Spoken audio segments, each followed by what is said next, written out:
everybody. Hello. Welcome. This is Metuchen the Past, episode 6.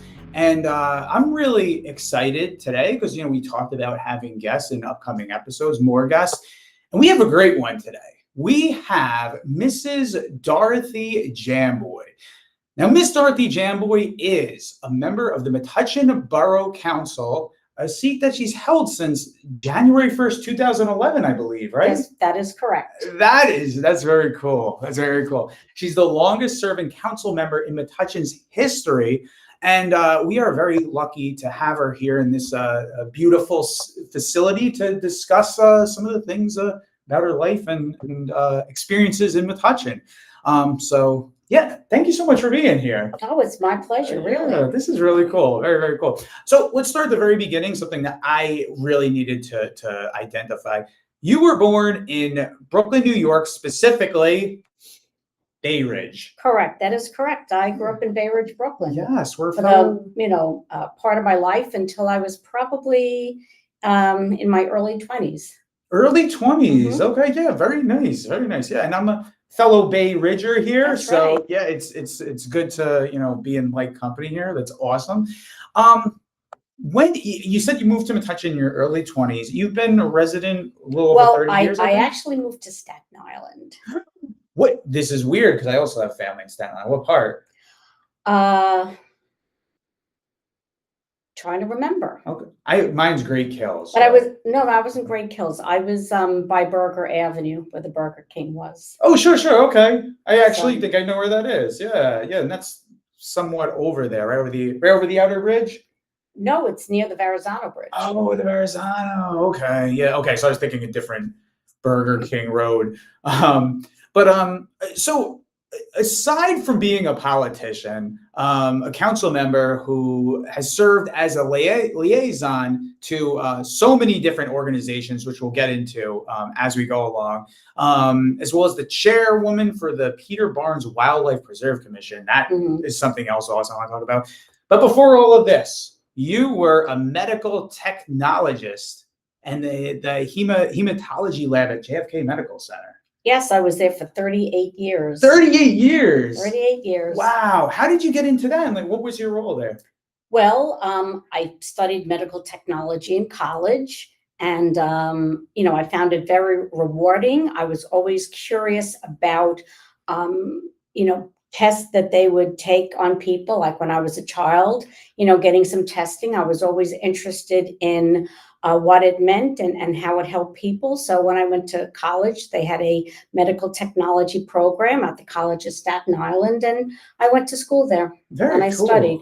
And I worked at Staten Island University Hospital first for about 5 or 6 years, and then I moved to New Jersey, and then I became employed at JFK Medical Center. Awesome. Over on James Street, good old JFK. Both my boys are born there, so I have a lot of fond memories of JFK. I have a little bit of experience in medical, being a speech pathologist. Right. I don't have the strong stomach for it. Do you have a strong stomach working with hematology? Absolutely, Yeah. yes.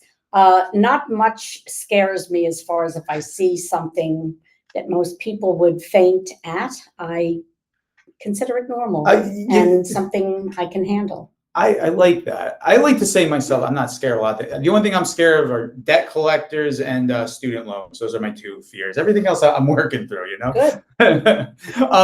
So you have 2 sons? I have 2 sons. Okay. And how old are they? Roman is 41 and James is 33. James is a great name. It is fabulous. That is really good. I definitely approve of that. And do they live in the area? Yes, they both live in Metuchen. They do live in Metuchen. Okay, very cool. Excellent. Very cool. I wonder if I know them. You may. Roman sounds very familiar. Because I don't know a lot of Romans, and it sounds familiar. Like, I may have remembered him back in the day. Also, something we have in common: a number of Shih Tzus. You're a Shih Tzu person? We have 2 Shih Tzus. Oh, okay. Binga and Ellie. They are a lot of fun. How old are they? They're 4, but Binga's birthday is the 31st. She'll be 5.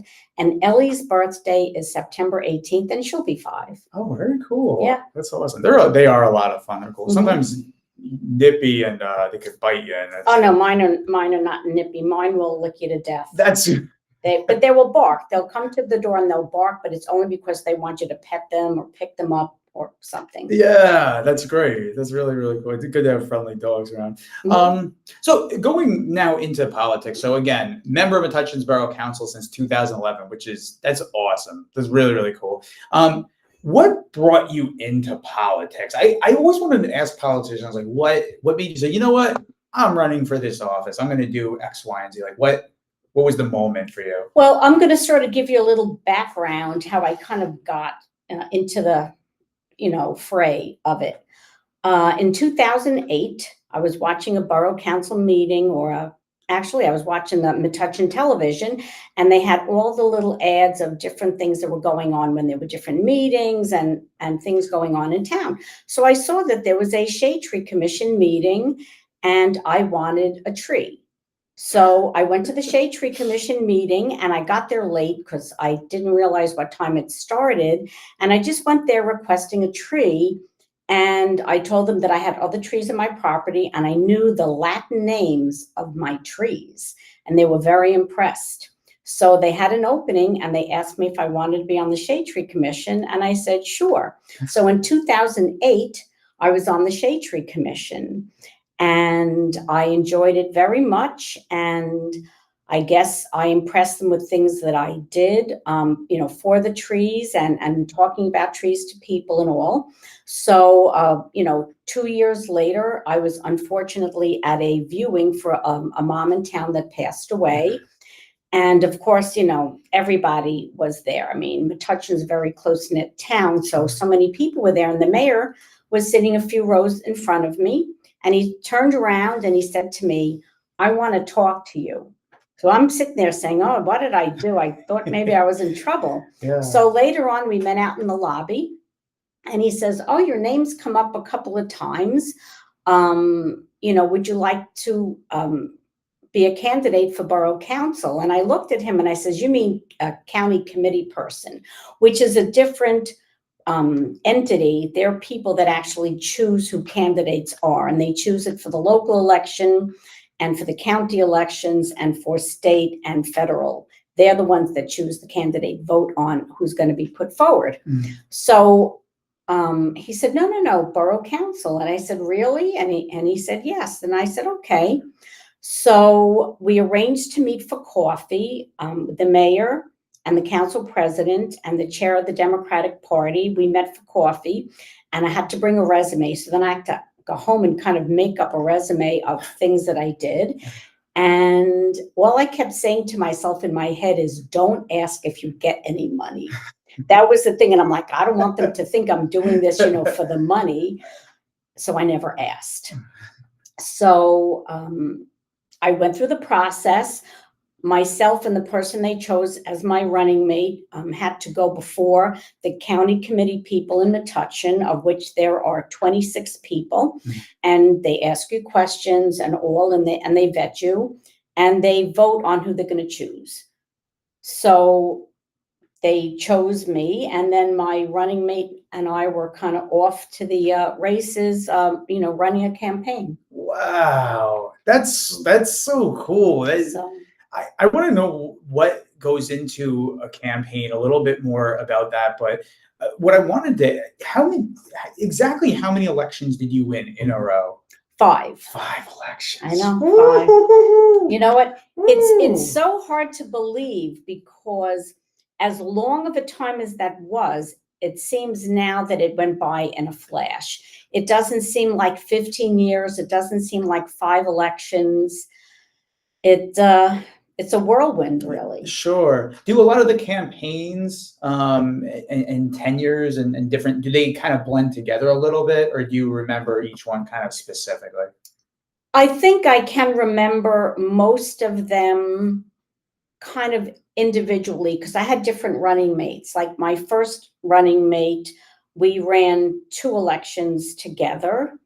And then my next running mate, we ran 2 elections together. And then my current running mate that I ran with, obviously we ran 1 together. So wow. I can kind of remember the different campaigns of the people that I ran with together, because, they're all a little bit different. Yeah, So, sure. I've never gotten to ask anyone this. So like what really goes into a campaign? Like as far, and I know that's a broad question, so I'm not, you don't have to go through everything, but like, mhm. when you sit down, you're like, I'm gonna run. Like, what's the first thing you do? It just seems like there'd be so much. How do you get started on something like that? Well, there's a lot that goes into it. The first thing you have to do is meet with the campaign team and pick a campaign manager, someone who's going to help you plan events and make sure you get to the event you're supposed to attend.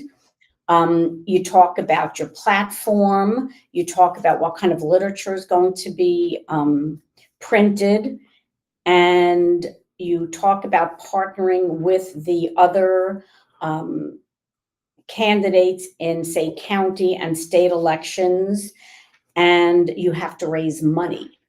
So believe it or not, you have to reach out to family and friends wherever. Mhm. I made a campaign letter for fundraising that I either mailed out through regular mail or emailed to people, asking them to contribute. So you have to raise a certain amount of money to Right. pay for, to pay for signs, to pay for literature, to pay for a fundraiser in which then you hope to raise more money than it costs for you to have the fundraiser. Right. Wow. And then Yeah. there's walking. I mean, you have to get your list of people whose doors you're going to knock on.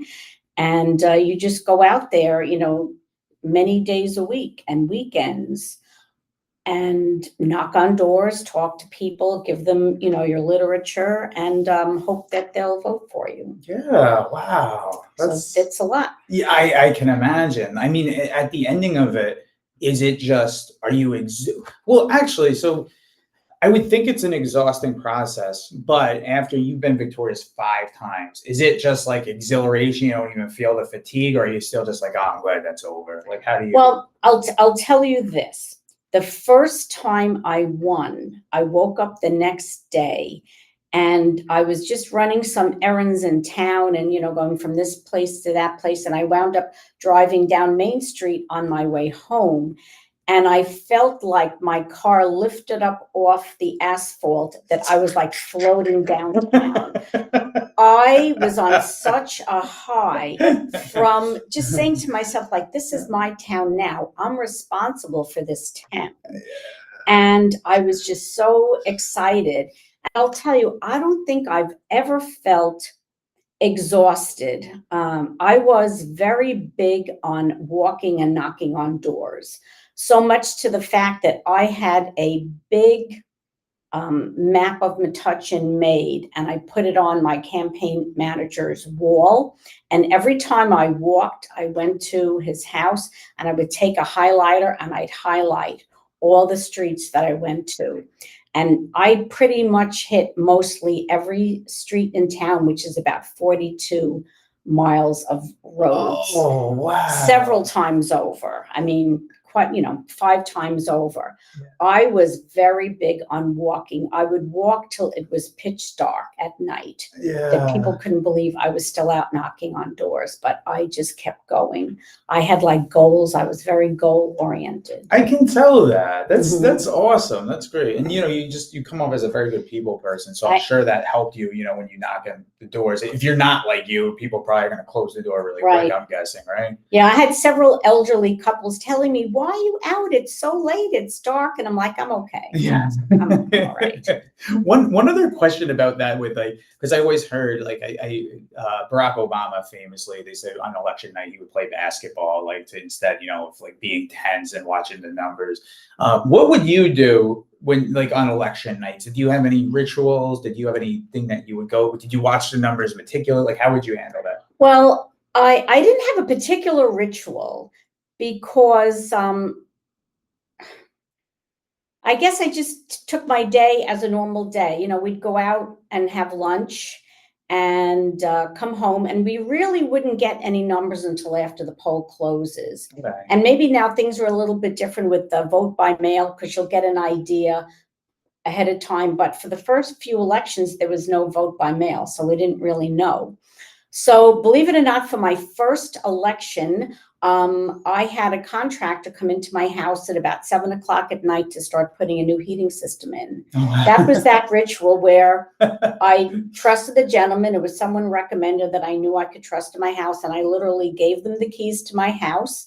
And I went out to where we were gathering for election night. And I gave the fella my keys, and he worked hard. And, after however many days, I had a new heating system. Yeah. But that was the first time I had a new heating system installed. See, I'm the kind of guy, I'm like superstitious. So like if I won and that happened, I'd have to figure out a way next time to like have my heating system installed again. Like, I'd be like, it's like, time to break the system again. I need to win, So through all of these campaigns, what gave you the motivation to keep going? A decade and a half. Was there anything that you were like, you know what? I'm doing it this time. I got to keep it going. Like, was there any main motivation? Well, I think being involved with the residents and feeling that I was making a difference in their lives was very motivating.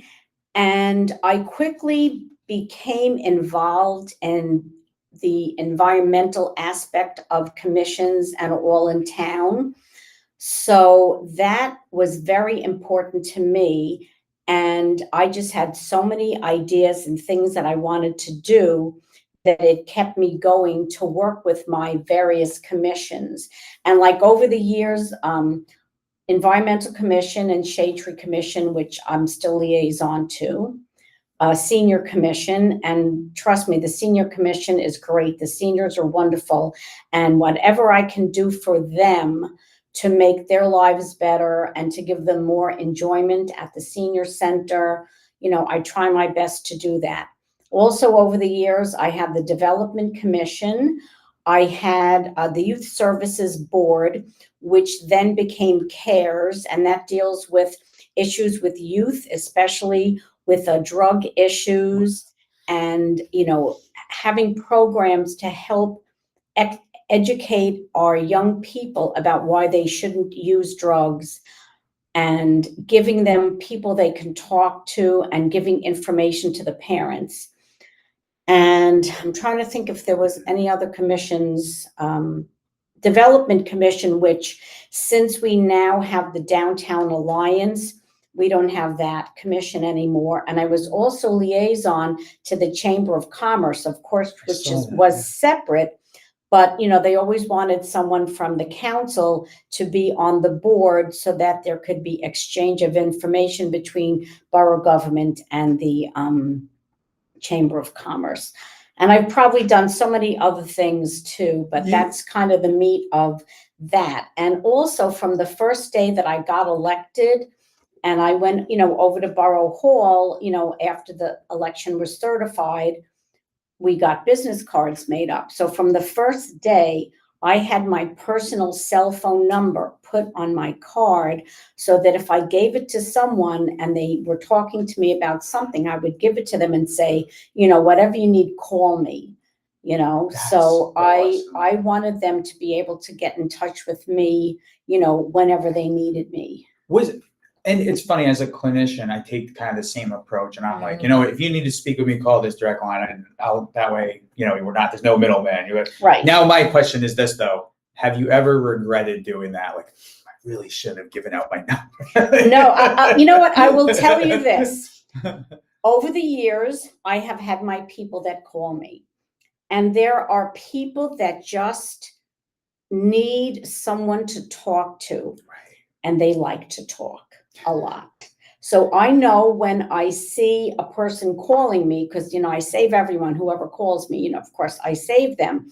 So if it's not a good time for me to spend an hour on the phone with someone about, whatever is in their mind now that may have nothing to do with borough government, but they just need to talk, I will let it go to voicemail. Right. And then when I have time, then I can sit down with a cup of coffee, and call them up. And then I know I have time to talk with them. But I have never regretted giving my phone number out. That's really nice. Never at all. Yeah. Never. You seem like a very people person. I like setting the boundary where, you have the voicemail, but you do circle back to it. And I think that's really right. awesome. And what I do is I listen to the voicemail, because sometimes they talk to you, they're having a problem with their neighbor. Like, oh, part of my neighbor's fence fell on my property and I can't walk around to get into the car on that side, and that's stressing them. I know that can wait. But sometimes there's a more emergent thing that, all right, I better call them back, and I don't mind doing it all. And I think over the years, they have learned to respect my boundaries, like when I don't have that much time for them. Right. So. Yeah. No, absolutely. Absolutely. And you had mentioned too, just a number of different initiatives and one that I thought was fantastic, the Memorial Tree Program. Oh, yes. That's awesome. We actually, my wife's grandfather, who was more of a father figure, passed away a few years back. And that's what she did, like, planted a tree in his memory. What prompted you to do that? Because I think that's wonderful. I like that a lot. Well, I'll tell you what prompted us. We got an email, or I should say, I got an email when I was, as liaison to the Shade Tree Commission from an alumni of Metuchen High School who wanted to plant 2 trees in memory of her friends that had passed away. Mm-hmm. So we're like, oh, okay. So usually what happened was a tree would be planted and then be a plaque. But God forbid, over the years, due to whatever reason, if the tree doesn't survive, the tree comes out, and what happens to the plaque? Mm. So we thought we would buy a plaque with the little bronze, things to engrave, Sure. little pieces to engrave, and that we would hang it in Borough Hall so that it would always be there. And then they would be able to write like 3 lines on it, what they wanted to say, and then that would be permanently displayed in Borough Hall. That's awesome. And we've had quite a number of people memorialize an event, and we don't always just offer it if someone passed away, but if you have, say, the birth of a first grandchild or a wedding or a 50th anniversary or whatever that you'd like to commemorate, it can be for anything that you want remembered. That's so awesome. that's what we do. Yeah, I really like that. I really like that a lot. It's something it's just, I don't know. It just comes across like if you're, especially in memories, like it's something much more peaceful than, something more traditional ways. So I like that a lot. Another thing I thought was really interesting, you fought for a $25,000 grant to provide to composters or residents. Yes. I wondered, like, how did that go? Were people like, yeah, like, we want this, we want to be a part of this. Like, how did that go? So we found that there was a grant, and it was a $25,000 grant if you were able to get the grant. And we applied through it, with the assistance of, the staff people at Borough Hall. We worked together on it, and we were awarded the grant. And this was through the Environmental Commission. And what we did was, we had an event at the Franklin Schoolhouse where we had speakers come in to talk about the importance of composting. And we were able to give out vouchers because there were different kind of composters. There were larger composters that could go in your yard, but if you lived in an apartment or maybe didn't have enough space in your backyard, you would get one that went in your home that was done totally differently than the one outside. And we gave away quite a number of composters. I think we gave away about 500 composters. Wow, that's awesome. And people wanted them so badly because people in Metuchen, they're very environmentally savvy. We're very lucky that we have residents that are concerned with the environment and are happy to do things that are good for the environment, especially composting, which lowers the amount of trash that goes into the landfill, which in turn lowers the amount of tipping fees, which then is less money the town spends on getting rid of the garbage. Yeah, no, absolutely. It helps us all, helps everybody. And then there's a benefit of having nice topsoil within a year or so of starting your composter. You can then take it out and, amend the soil. And if you want to grow vegetables or flowers, plant shrubs or whatever, you have really good topsoil that didn't cost you anything. That's awesome. Yeah. So people were very interested in doing that. Yeah, I was really interested in it. And I was trying to look at like the outcomes of it. I didn't get to find specifically that. So it's really cool to get, that information, because it sounds like an awesome idea. So since 2013, you've served as the chairwoman for the Peter Barnes Wildlife Preserve Commission, working with Edison and South Plainfield. Could you just tell us a little bit about that? Some of your responsibilities, what you guys work on there? Well, our main responsibility is to be like the zoning and planning board for the area that is designated as the preserve. So what we had to do first was we had to hire an engineer to do the meets and bounds description. Okay. So initially, when the Barnes Preserve was initiated in 2009, there was really no budget. So this commission was incepted, and at the time, there was supposed to be a $95,000 budget, but the budget got cut to zero. So before I was on the commission from 2009 to 2013, really much could not be done. I mean, I believe they had meetings where they talked about what they'd like to do, but there was never money to actually do anything. But I think they just kept it going, like they kept, having meetings and all. But when I got on it in 2013, I saw that we needed to get funding. And literally the first day I went to a meeting was in February of 2013. And when I came in, it was the reorganization meeting where they elect new officers. So somehow, even though I first got on it and people didn't know me well, I was nominated to be chair, and they voted me in as chair. Wow, that's cool. So I read about the commission. I talked to my fellow commissioners, some of who had been on since 2009, and let's talk about what we can do. But from the beginning, I really worked hard to get us funding. So I spoke to our assemblyman, Rob Karabinchak, and we were able to get a $200,000 legislative grant from the state. Wow. So we had, we applied for it, and we have a grant. And from when we had the grant, we sent out RFPs to different engineering companies that could do work, for us doing the meets and bounds.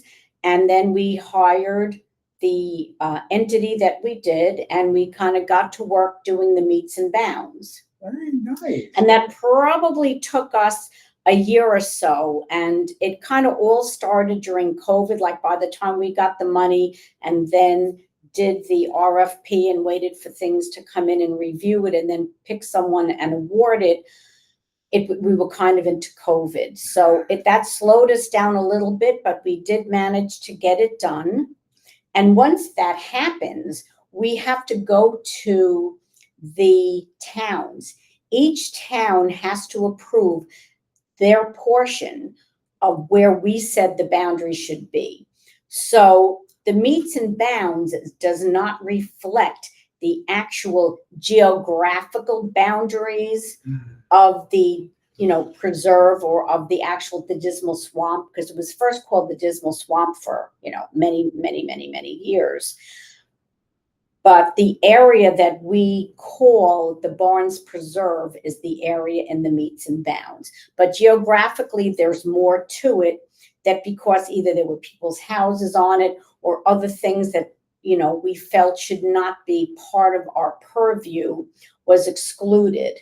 So each town then had to approve their boundaries, because when they did that, they cede the power of zoning and planning to our commission. So if someone comes in and wants to do a project and it's within those bounds, they then have to direct that entity to us, and then we will hear their proposal. I see. So that's what we do. Wow. So other things that I do is, because we have a grant from the state, quarterly reports have to be sent into the state what the commission is doing. And this is the same for anyone that gets a grant. So I have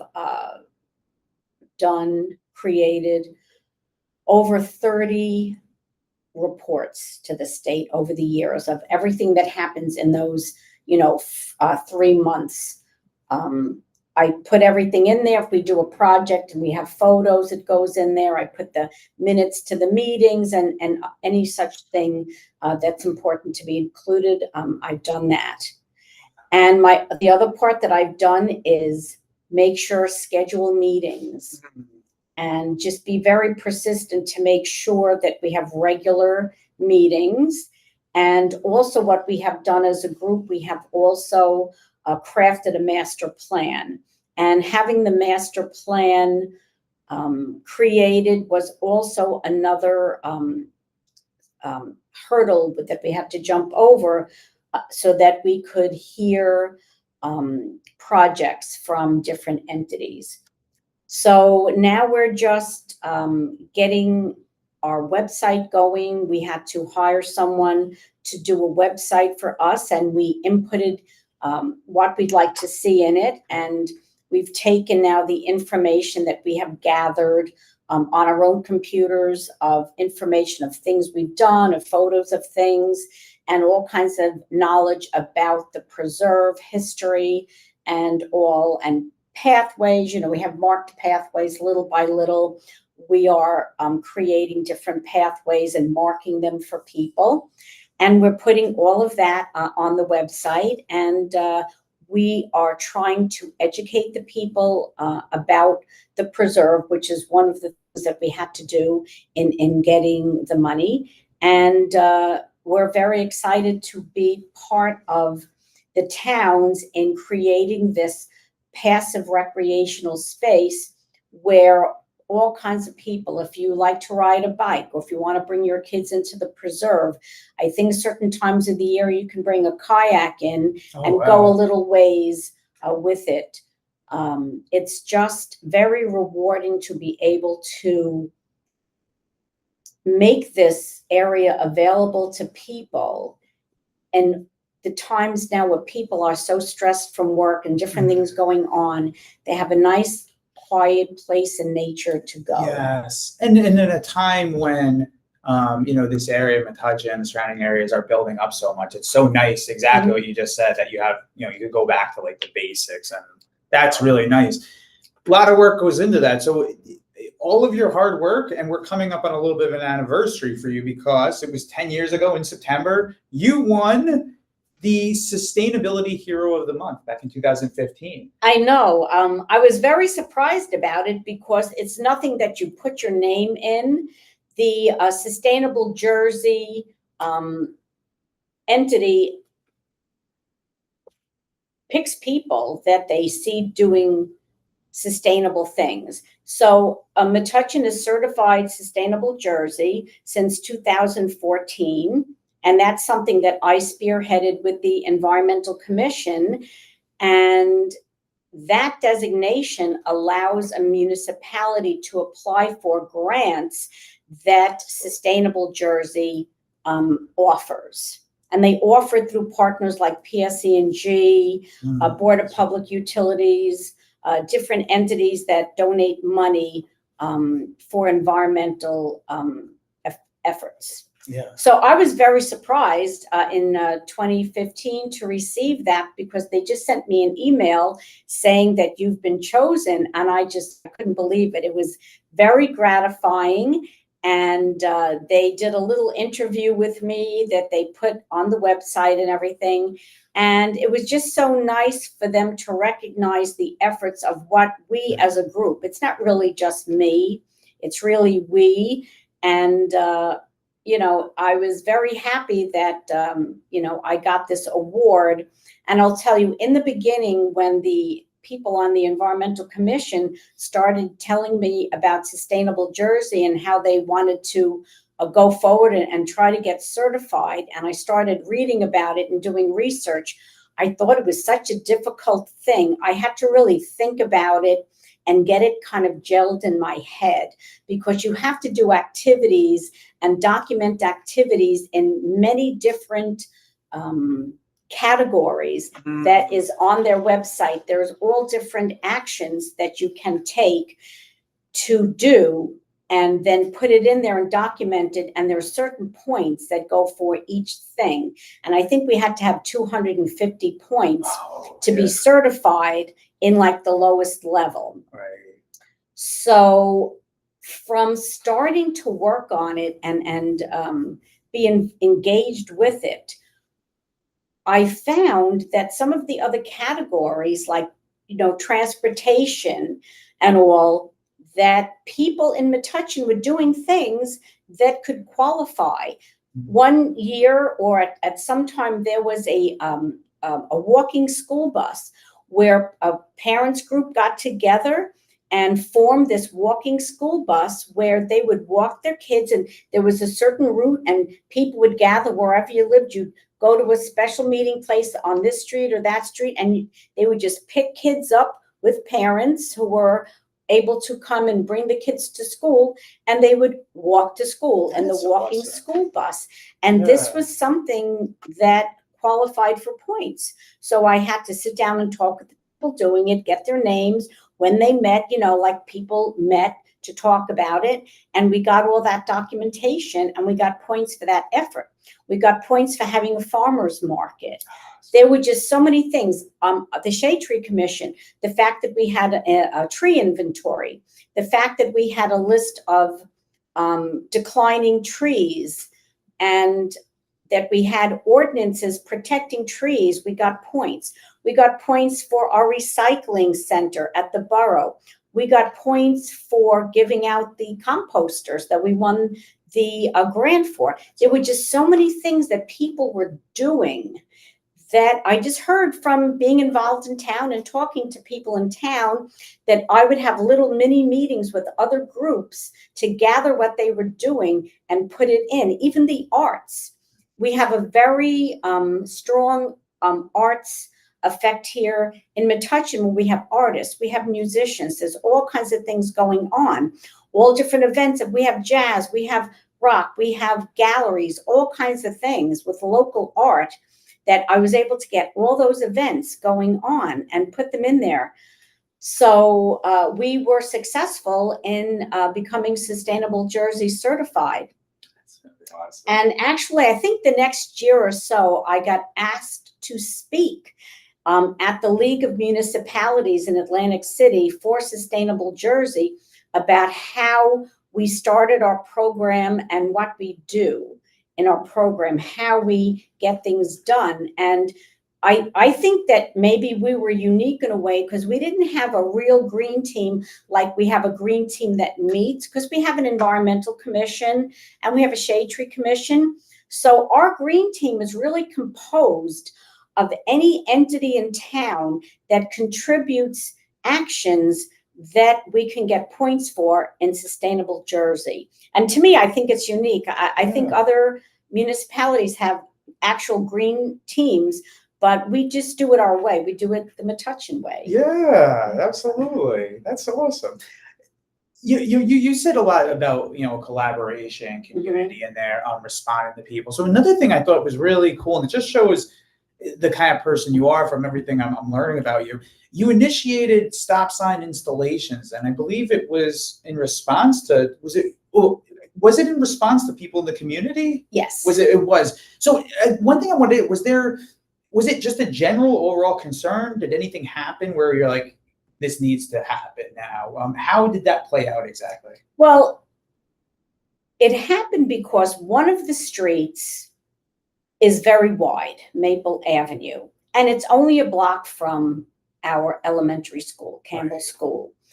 people drive up and down like it's the Indianapolis 500 because it goes from Main Street down to Central Avenue. And Central Avenue is a county road and Main Street is a county road. So people come off at 287, they work their way down, they get on Central Avenue and they zoom up. And we even tried over the years putting those temporary humps there, but no one wanted, people wanted them, but no one wanted it in front of their house. So you always hear a sound, and then when they have to plow the streets, that thing's in the way, they gotta move it before they can do plowing and all, and that wasn't working. Oh, sure. So there was another street, West Chestnut is also a wide street right next to where Maple is. So if people wouldn't go down Maple, they would go up West Chestnut, and those people would complain that people, you know, they're going fast. So I suggested with one of the other people on the council at the time, Jay Muldoon, that let's see if we can put stop signs, because at least in the middle of the block, they have to stop there. So we found out that there are certain criteria from the Department of Transportation of where signs can be put in the state of New Jersey. So it turns out that then within however many 100 feet it is from a school and also from a playground, you could put a stop sign, not just a yield sign or a yellow light or whatever. You can put a stop sign. So right by West Chestnut, there's a park. And then the school is literally like not even a whole block. It's almost half a block to where the school property is. So it was within the bounds of where that we could put the stop signs, and we put stop signs in. And they've been successful. And I have to say, we did have a couple of residents come and complain because the stop sign was kind of in front of their house. So they couldn't park fully in front of their door. Oh, yeah. Because you have to stay back 50 feet and they paint a yellow line. And the concern of one of the neighbors was he had an elderly mother that would come over on Sundays. They'd pick her up and bring her over for like, you know, an early dinner. And the police said, you bring your mother there and you stop in front of your house. He says, no one will bother you for stopping in front of your door like you normally did before to get your mom in the house. And then when she left, like no one's going to stop you from doing that. Yeah, sure. And then they were okay with it because they were on a corner. So they had, you know, side for parking. They had a driveway and all. But he was concerned that he couldn't get his mom in the house safely. And she was, you know, frail, and police are like, no problem at all. Wow. So everything worked out good. And I hope that it helped, you know, some young people going to school to be safe. Yeah, absolutely. But it's funny though, you take such a pure, like, logical idea and you put that in, but then you don't realize the repercussions of, well, people don't want it in front of their house though, or they don't want, it feels like your job might be like a lot of that kind of stuff. It's like, it sounds good, but oh wait, I gotta think of that. Well, you know what? There is always a give and take. Sure. There's nothing that you can ever do that everyone will be 100% happy. People have like personal feelings about things, and you have to consider what is the greater good for everybody. Because no one wants a child to get hit, because that's happened in town. Yeah, sure. That's happened. Sure. We had, a little girl I remember down on Central Avenue and Durham Avenue was walking and went to cross, and a car didn't see her there and made a right turn, and she was killed by this car, and it was terrible. What year was this? I don't remember. It was quite a while ago. Yeah, I remember incidents, but I didn't realize anyone. More than 12 years ago. Okay. I can't even remember if I was a councilwoman then. Right. But it was a long time ago. Oh, that's horrifying. Yeah, it was tough. It was very tough. Yeah. So I also wanted to move on and again, as we discussed, you seem like you still really have a passion. You obviously care about people. May 4th of this year, Mayor Jonathan Bush announced via X, or Twitter, whatever the kids are calling it these days, Dorothy, I don't even know. But announced that you were not going to be seeking re-election, and that this was it. So December 31st of this year, you're done. Do you get November's coming around the corner, the fall? Do you get the itch at all? Because you still have a lot of fire. Like you don't seem like a person that's like, I'm good. You seem like you still have the passion. Do you get the itch to go back, or are you done?